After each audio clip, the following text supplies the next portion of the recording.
Welcome to our channel. Today we how to reduce trading friction with E-Trade detailed guide step by step clearly. Start by logging into your E-Trade account using your credentials. Once logged in, navigate to the main dashboard. Take a moment to familiarize yourself with the layout. Identify the key sections, including account balances, watch lists, and open orders.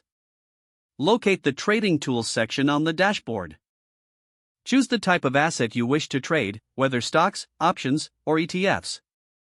Click on the appropriate tab for your chosen asset class. For stocks, use the search bar to find the specific stock you want to trade.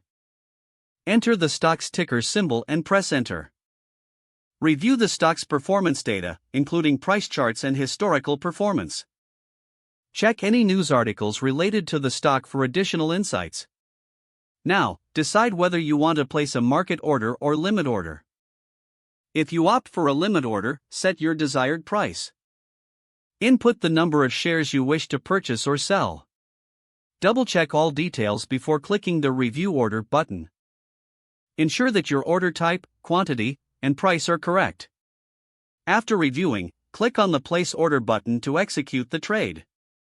You will receive a confirmation message once the order is placed successfully. To reduce trading friction, consider using E*Trade's mobile app for on-the-go trading. Enable alerts for price changes and significant market news to stay informed. Explore the platform's educational resources to enhance your trading knowledge. Utilize the charting tools to further analyze your assets. Stay updated on your watch list to monitor key stocks easily. Regularly assess your trading strategy based on market trends. Consider setting up automatic rebalancing for your portfolio when needed. Leverage E*Trade's research tools for in-depth stock analysis. Finally, take the time to periodically review and adjust your trading plan.